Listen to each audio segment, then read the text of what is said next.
Welcome back to Word of the Wise. Look, man, today I want to talk about two topics. One more on my personal life, the other one more on a broad scale issue as a society that we face, especially within our generations. But honestly, they both tie into each other pretty well. But I want to start off with me personally. For those that don't know, I have a beautiful baby girl. She was born almost 2 years ago. She was born 2021 in August. And I could say that at the time, when I found out, let's just go back for a second. When I found out that I was having a kid, I remember specifically it was the week of Christmas. I can't remember exactly what day, but it was a few days before Christmas Eve. And at the time, me and my baby mother were in a good relationship. And, you know, I guess we could say, or I could say that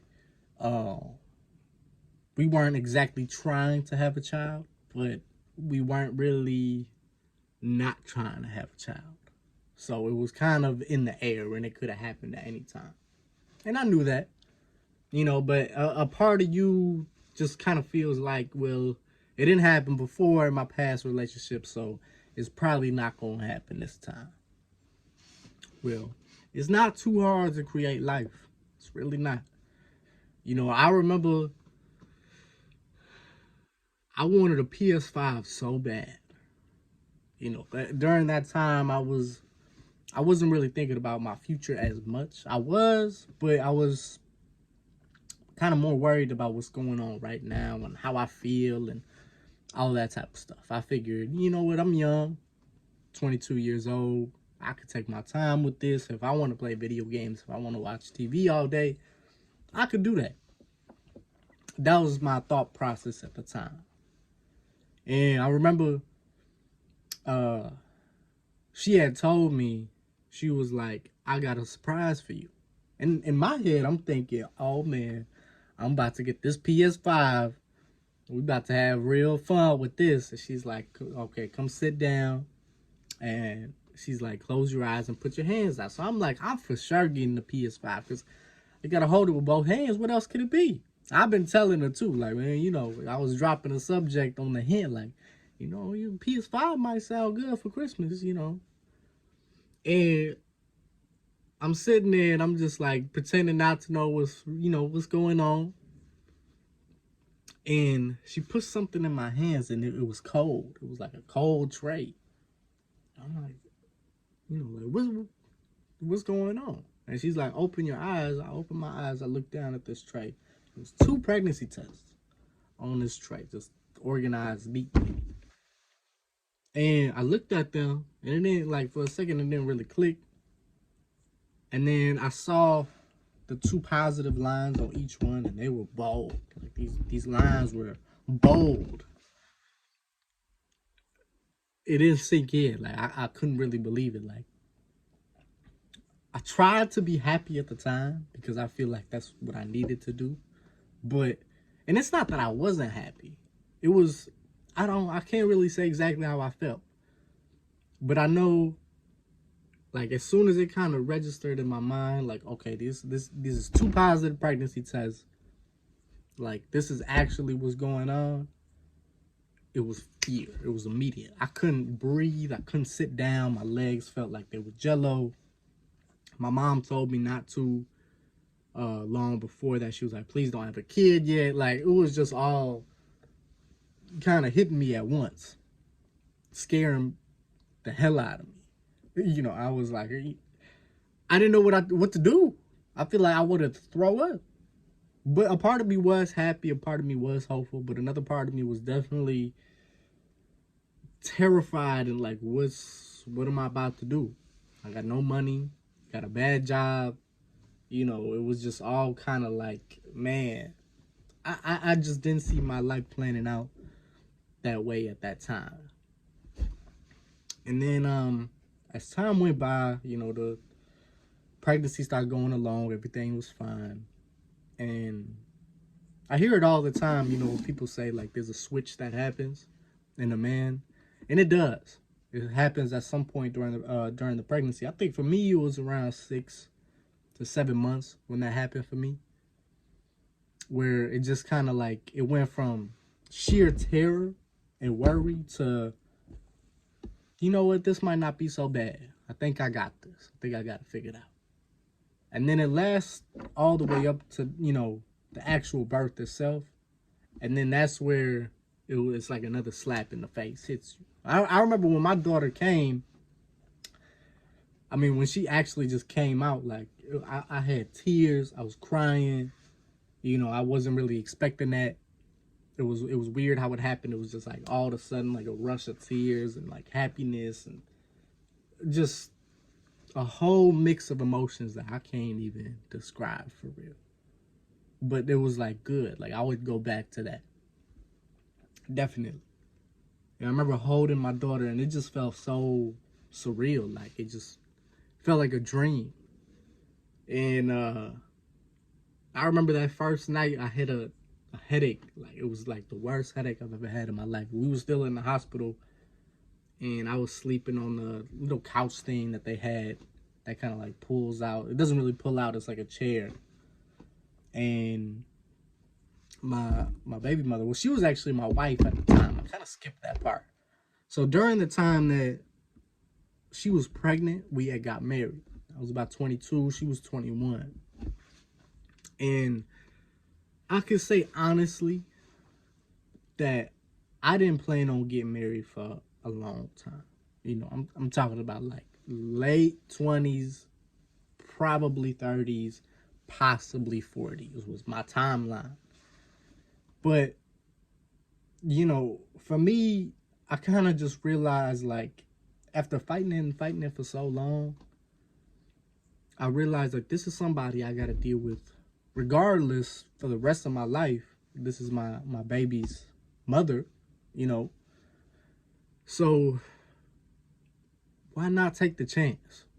Especially because she really wanted to. Her biggest thing was she just wanted to get married and all this stuff. And in a way, it kind of felt like an ultimatum. But at the same time, I didn't want to have that what if hover over my head for the rest of my life. Like, if I didn't get married, if I didn't follow that path and things went wrong, I would have maybe thought that would be on me because I didn't get married. And that would it would be like a guilt that hovered over my head. And I didn't want that. I'd rather just roll the dice. If things go wrong, I could say that I did try. I did my utmost to try to make things work.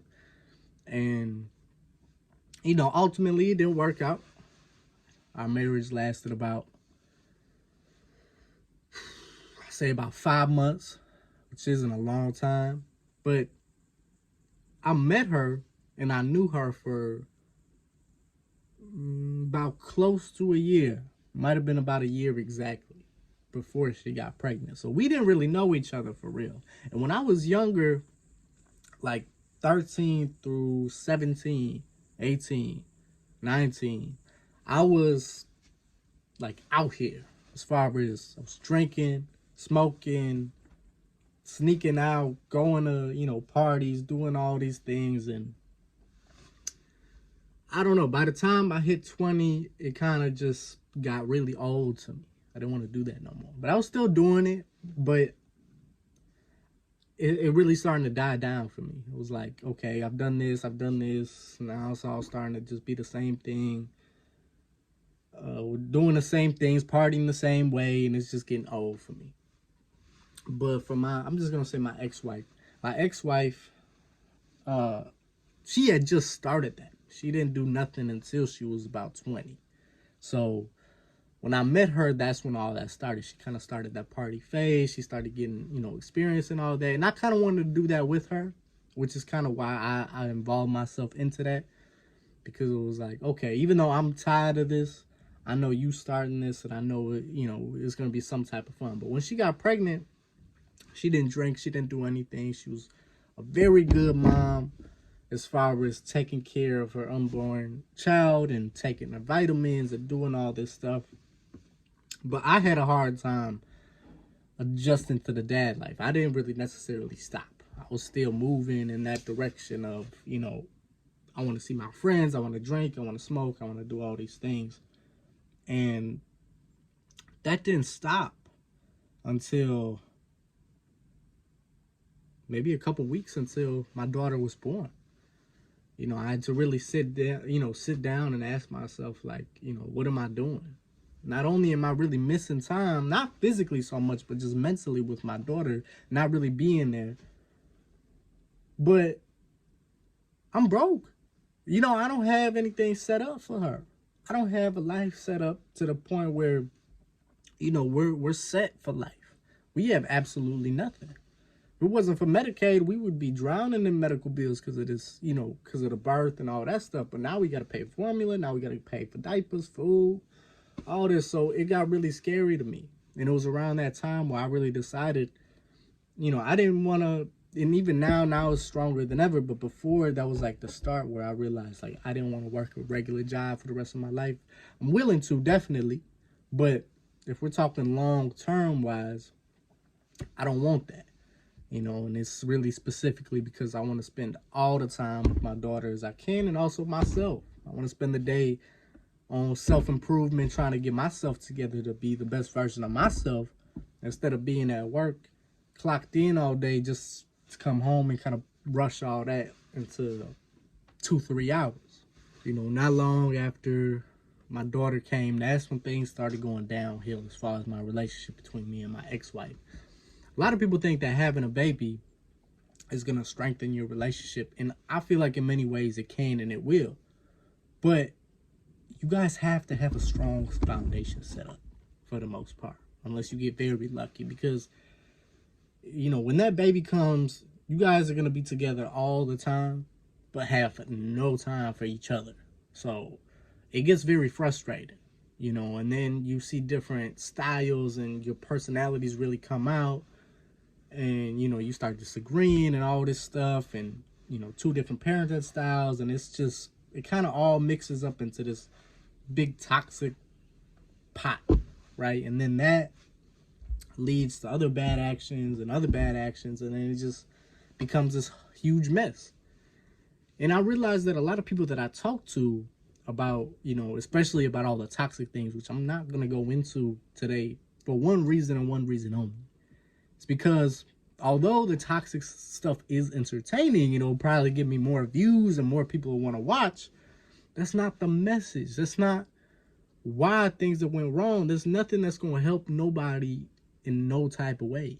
Is to hear all the details of the messiness and all that stuff. Because at the end of the day, we want to say that, yeah, if we hear about all these toxic things and all this stuff, it's going to keep us away from that. But it's not. Because the only reason that we listen to all those toxic things that happen in other relationships, like Krishan Rock and Blueface, and even back in the day with Ike and Tina, is because it's entertaining. We like to look at other people's issues and compare it to our life to make ourselves feel normal.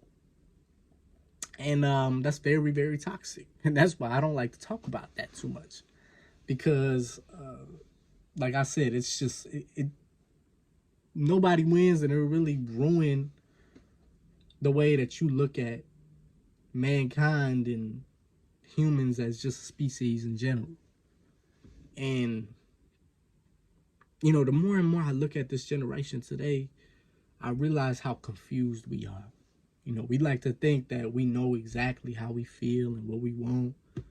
But in reality, we don't know nothing about nothing. And it's not really our fault, because we're in a new day and age. We're moving with technology. We're moving with all of these things that older generations didn't have. And now we're just all in this one boat. Everybody's confused. We got past generations that don't know how to deal with us. We got us that don't know how to deal with us. And it's just all bad. It's like we're just cattle running on a hill hoping that there's not a drop. But essentially that's just what's going to happen. We're all just going to fall off this hill thinking that we're going somewhere. It's because we abandoned all the things that work. We're trying everything that's new, but nothing is necessarily tested, so we don't know if it's going to work for real. And instead of using what works and what people did in the day that actually works, because, the world was built in the past, not today. All these buildings that you see, everything around you was built by people in the past with their values and what they had going on. There's a lot of things that in the past they were doing very wrong. I mean, we all know that. And I think it's good to remove a lot of those things, and we can remove all those things where we're heading with the technology and our mindsets and all that stuff. But we need that foundation. We need to be grounded in that. And that's where it gets messed up, you know, because we don't know what we're doing. And it would just be very foolish of us to think that the way that we're heading right now is going to work 100% when nobody really knows nothing. A huge problem that we face that other generations in the past never faced before is the fact that our dopamine levels are so oversaturated now because we have everything that we want at any given moment of time, and we very rarely have what we need. It's because we put all of our wants right here and our needs are just on the side right now. We don't see anything else. And that's why we feel so depressed. That's why we feel the way that we feel, unmotivated. It's because we have too much of what we want. So remove those distractions, remove social media, remove stuff that doesn't necessarily apply to you. Take the simplicity, I think that's a word, of what they did in the past and what worked for them as far as not being distracted, having that work ethic, and all of these great things that they had, and then apply it to today's day and age, because now you have all the knowledge of the world at your fingertips. You have everything you need to be successful in every single way and form a life, but you gotta avoid distractions and you gotta make life a little hard on yourself. So stop watching the TV, stop eating the bad food, stay away from social media as much as you can. I get it, it's hard. I face this problem every single day, but the more and more you do it, the more you realize that the most simple things like being home alone, solitude, learning, working out, like causing yourself a little bit of discomfort ultimately leads to just a better, calmer, amazing life. And this is something I'm really starting to realize now. I'm trying to apply it, and the more I've been applying it, the more life has been getting better. So please do that for me. This is Word of the Wise. I hope everybody has a great day. Please take what I said, use it for something, anything that you could come up with that's going to help your life. Peace and love to everybody. I hope you have a great day. I'll see you guys in the next video. Baby, you give me ice and fire. You're giving me wind and rain. You're some kind of bird.